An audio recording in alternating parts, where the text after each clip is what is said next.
Assalamualaikum warahmatullahi wabarakatuh. Kembali lagi dengan saya Stiano Tegar dan rekan saya Nurul Huda. Ya, kita di sini akan pembahasan lagi nih, ya. Sharing lagi ya. Ya, tentunya yang lebih menarik lagi. Insya Allah. Tapi sebelumnya ini ada cemilan yang sangat nikmat sekali nih. Oh, apa ini? Namanya lumpia crispy. Disingkat Lupi. Ya. Ya, ini cocok sekali untuk mengatasi lambung yang sedang meronta-ronta. Mengcover lambung yang sedang berkerucut-kerucut. Nah, pokoknya ini mantap sekali. Boleh coba dulu. Boleh coba? Coba aja. Coba dulu. Ini terasa apa ya ini? Ini bisa dijadikan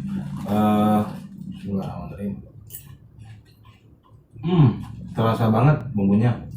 Gurih-gurihnya. Nah, Bisa dibuat dengan ikan nasi. Nah, cocok sekali ini untuk teman makan. Teman makan Indomie, nasi goreng, Ya.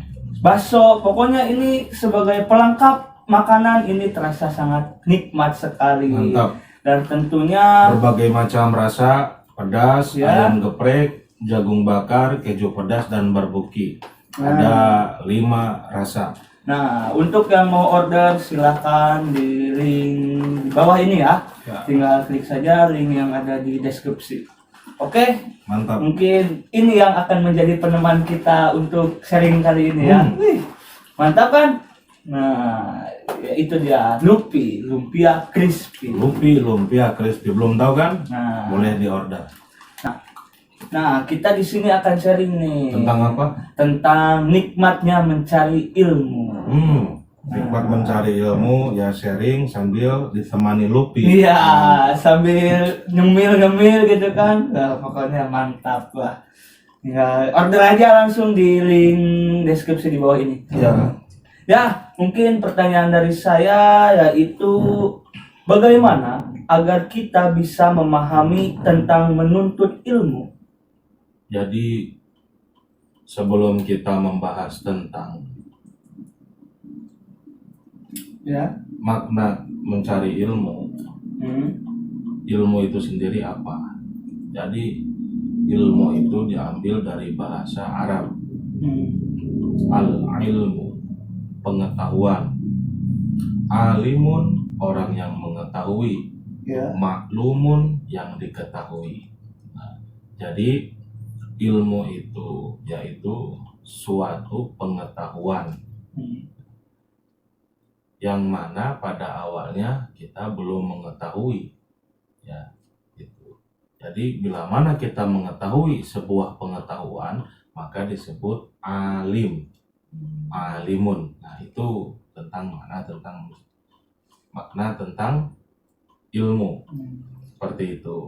Apakah ada dalilnya untuk kita menuntut ilmu tersebut? Ya, ada dalilnya di dalam Al-Quran dan hadis. Dalam Al-Quran, Quran Surat At-Taubah, ayat 122. Bismillahirrahmanirrahim. Karena ini Quran Surat At-Taubah, tidak ada ta'awudnya, jadi langsung bismillah ya. Bismillahirrahmanirrahim. Wa ma kanal mu'minuna liyanfiru kaffah falaula nafaro min kulli firqatin minhum ta'ifatul liyatafaqahu fid din wa liyundiru qaumahum idza raja'u ilaihim la'allahum yahzarun. Shadaqallahul adzim. Itu dalil ayat Al-Qur'an. Yang mana isi kandungan itu tidak sepatutnya orang yang bermukmin itu semestinya pergi dari medan perang. Jadi pada waktu itu ya pada medan perang yaitu menghindar gitu. Nah, tidak sepatutnya. Mengapa? Karena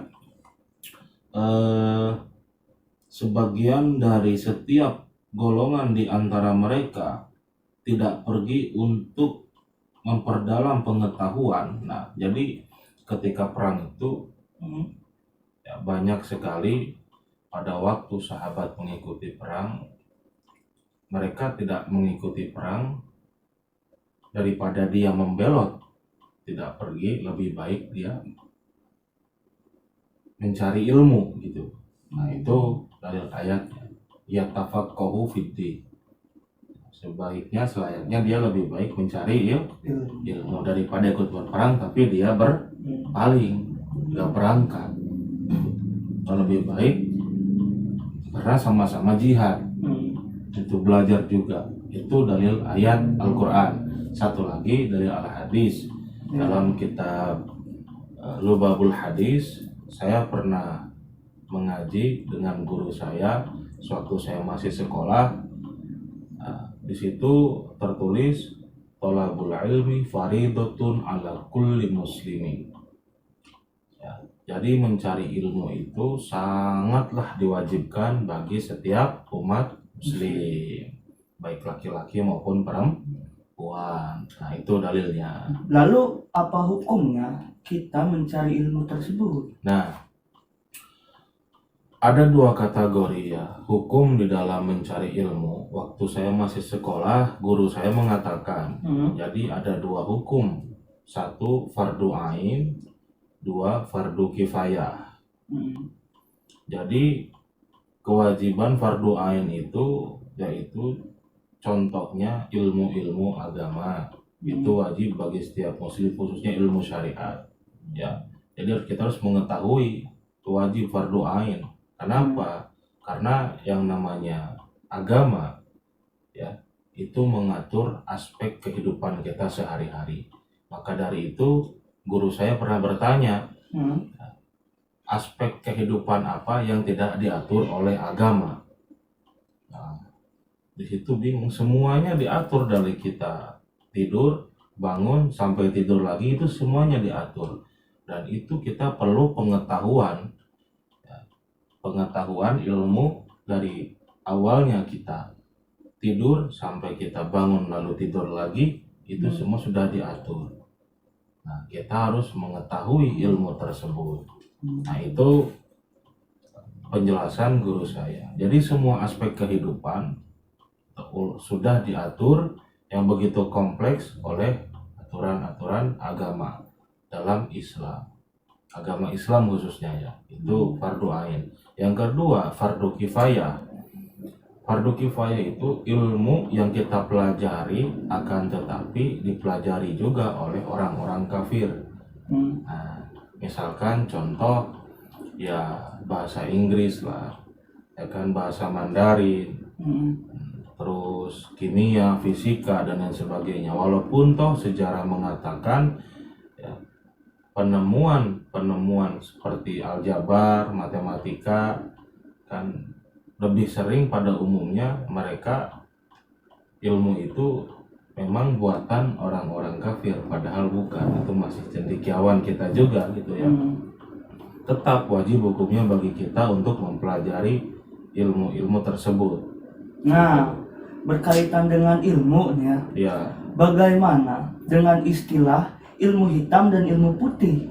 Nah, jadi istilah ilmu pengetahuan ya, Allah menciptakan semuanya.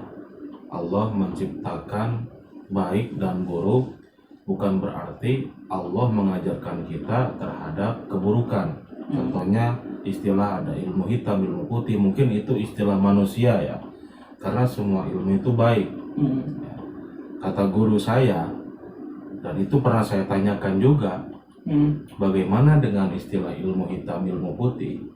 Mungkin ilmu hitam itu ilmu yang negatif ya, sedangkan ilmu putih itu ilmu yang positif. Jadi istilah ilmu hitam dan ilmu putih itu istilah manusia ya.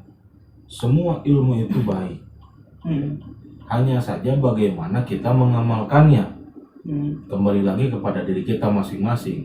Contoh ilmu hitam ya, ilmu yang negatif lah, copet kan, terus banyak dan sebagainya. Apakah kita perlu mempelajari? Perlu. Loh, di sisi lain kan yang namanya ilmu itu semua baik. Kon copet emang baik-baik bagi orang yang bisa mengetahuinya agar kita tidak kecopetan. Pancasila positif negatif? Positif kan. Tapi bila mana setiap orang yang kita lihat selalu kita tidak mengenakan, lalu kita panggil langsung kita toy, jotos. Kira-kira tuh bagaimana ilmu tersebut? Ya, mungkin akan menjadi tidak baik kalau Nah. kita salah mempergunakannya. Nah, iya, makanya istilah ilmu hitam, ilmu putih itu, ilmu itu baik. Tergantung kita sebagai manusia yang diberikan oleh Allah pengetahuan, nah diarahkannya kepada hal yang positif atau yang negatif. Gitu. Karena ilmu itu semuanya baik. Itu kata guru saya waktu itu. Istilah hitam dan putih, positif negatif, tergantung kita yang mengamalkannya. Kembali lagi kepada diri kita masing-masing. Nah itu tentang masalah ilmu. Maka dari itu fardu ain ya, saya kembali lagi kepada hukum lagi. Hukum kewajiban selain hadis yang mengatakan bahwasannya Nabi bersabda mencari ilmu itu sangat-sangat diwajibkan bagi setiap muslim. Ada lagi utlubul ilma walau bisin, ya kan? Carilah ilmu sampai ke negeri Cina. Bukan berarti kita harus ke Cina, tapi jarak tempuh satu itu yang ditinjau. Jarak tempuh, oh berarti jaraknya harus jauh. Berarti bila mana kita benar-benar sungguh mencari ilmu, walaupun jaraknya jauh seperti apapun, tetap kita tempuh gitu. Nggak harus ke Cina, bukan itu. Dan kedua, historistisnya, kenapa Nabi bersabda dalam hadis tersebut mengatakan tubul ilma walaupun sampai ke negeri Cina, ada apa dengan Cina itu, ya kan? Pada waktu itu sejarah historis ya, ini sambil kita juga mengulas biar kita mengetahui juga kan, menjaga pengetahuan kan, walaupun dari sudut pandang kacamata histori ya, sejarah. Kata guru saya, beliau bilang seperti ini, mengapa Nabi mengarahkan sebuah hadis mencari ilmu walaupun hingga ke negeri Cina? Ada apa dengan Cina? Kenapa nggak Jepang? Kenapa nggak Amerika? Ya kan? Kenapa kok nggak Rusia? Kenapa kok ke Cina gitu? Ada apa dengan Cina? Di situ beliau, guru saya mengatakan ketika beliau pun belajar pada gurunya lagi, ahli ya, beliau ahli hadis gitu ya, muhadisin, tafsir hadis, guru saya itu. Jadi bahwasannya pada waktu itu, pada zaman Nabi di Cina itu sudah membuat yang namanya kertas. Kertas gimana? Ya kertas kan pada zaman Nabi kertas belum ada, adanya pelepah korma, kulit dan tulang, ya kan? Nah, di Cina itu pada waktu zaman Nabi itu sudah bisa mencetak, membuat kertas. Nah, makanya dua sahabat Nabi bila mana tidak salah itu Zaid bin Sabit dan Sa'ad bin Abi Waqqas, ya penulis lah ya, sekretaris Nabi itu disuruh diutus agar menuju ke sana, ke Cina. Maka dari itu informasi bahwasannya Cina sudah membuat kertas.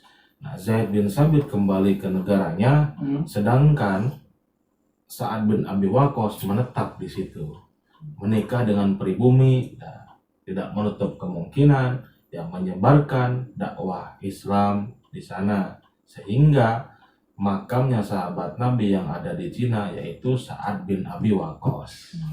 Maka dari itu bila ditinjau lagi sejarah, kan sebelum Indonesia Cina dulu yang Islam. Oh, yang Islam. Nah, itu dalam sejarah lo ya, yang mengatakan, makanya tidak menutup kemungkinan. Karena apa? Karena ada salah satu sahabat Nabi yang bernama Sa'ad bin Abi Waqqas ada di situ yang menyebarkan gitu. Iya, makanya Guangzhou yang di media-media umat muslim yang ditekan itu, yang ditertekan itu, Rohingya mungkin. umat muslim yang di Cina yang sebelum mau Covid di penjara gitu kan, di daerah. Nah itu daerah-daerah Guangzhou bila mana, mungkin bila tidak salah loh ya. Di situ tuh ada makamnya sahabat Nabi Sa'ad bin Abi Waqqas. Daerah itu. Makamnya ada di sana. Iya. gitu. Makanya tidak menutup kemungkinan Wali Songo yang sebagai penyebar ya dakwah Islam di telatah Nusantara ini ya khususnya tanah Jawa, nah itu kan Sunan Ampel itu kan dari Cina. Jadi sebelum Muslim datang ke Nusantara ini khususnya telatah tanah Jawa ya dari Cina gitu. Jadi yang lebih dulu memeluk Islam itu ya Cina gitu. Baik, balik lagi dengan ilmu ya. Ya, Ilmu itu ya baik gitu kan. ya, Ilmu itu baik jika kita mengamalkannya dengan cara yang baik gitu Iya. kan. Dengan niat kita yang baik untuk mengamalkannya. ya, Dan akan berdampak fatal bila kita mengamalkannya ya menyalahgunakan ilmu tersebut. Iya, walaupun itu ilmu positif. Ya tadi contohnya Pancasila hukumnya kan sunnah, bela diri gitu. Ya. Tetapi bela diri kalau untuk kita menyombongkan diri, bila mana ada seseorang yang kita memiliki bela diri tersebut kita langsung main jotos aja, hal sepele langsung ribut karena kita merasa ahli silat, nah itu kan bisa menjadi negatif. Karena kita salah untuk mengamalkannya Ya, gitu kan. ilmu copet kita pelajari, oke, pelajari, tapi bukan untuk mencopet, tapi untuk menghindari bila mana kita bepergian jauh bagaimana kan gitu ya, berkendara gitu. Dan di situ kita mengetahui gerak-gerik copet dan setidaknya kita tidak kecopetan gitu. Ya, mungkin gitu. Ilmu itu akan menjadi positif bila kita mengamalkannya, Dengan menggunakannya dengan baik. Ya, Dan ilmu akan menjadi fatal, Ya. sangat negatif ya, gitu kan, yang menjadi negatif gitu kan. Walaupun ilmu tersebut Nah, walaupun ilmu tersebut adalah Positif. ilmu positif, Ya. namun kalau kita menyalahgunakannya itu akan menjadi negatif. ya, jadi ilmu itu semuanya bagus, Hmm. baik, karena itu memang pemberian dari Allah untuk kita. Ya, maka dari itu kita sebagai makhluk yang diciptakan oleh Allah dengan sempurna, maka harus bisa memilah dan memilih dalam mengamalkannya. Oh, ini tidak baik, oh ini baik kan itu. Ya, kita harus bijak Nah, sendirilah itu. dalam mengamalkan ilmu tersebut gitu. Ya. Entah itu ilmu hitam ataupun ilmu putih, karena Ya. semua ilmu sejatinya sama gitu Ya, kan. Nah, mungkin cukup sampai di sini saja untuk Ya. pembahasan tentang mencari ilmu ya, untuk di season kali ini ya. Kalau Ya. nggak salah itu sekarang season yang ke-7 dari ke-8. ketujuh loh. Anda salah. Ketujuh ini. ke-7. Iya, ketujuh dalam materi MAPAI. Apa itu MAPAI? Ya, kembali lagi materi pembelajaran agama Islam. Mungkin cukup sampai di sini saja untuk sharing kita kali ini, Ya. yaitu tentang manfaatnya, nikmatnya mencari ilmu itu seperti apa ya, kita sudah coba untuk menjelaskan gitu, walaupun ya menjelaskan dengan tidak secara terinci. Iya, kan? ada satu lagi sebelum kami tutup. Ya. Saya ingat ada sebuah riwayat, entah itu tentang qaul ulama, entah itu hadis, Ya. bunyinya seperti ini.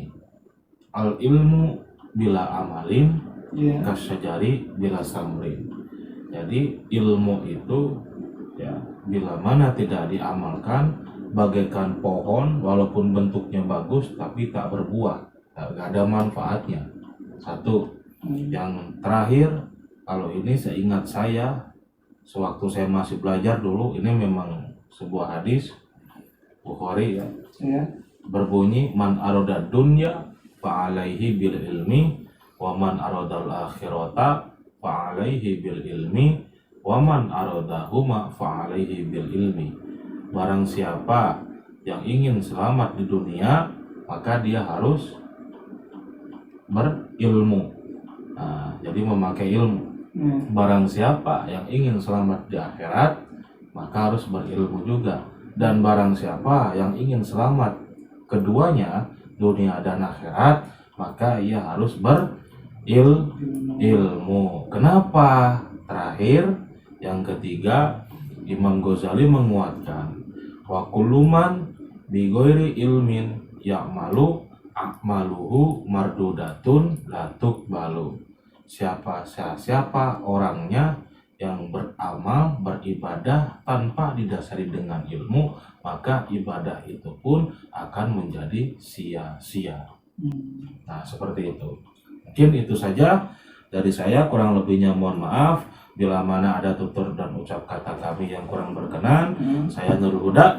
Saya sudah terdengar. Wassalamualaikum Warahmatullahi wabarakatuh. See you next video.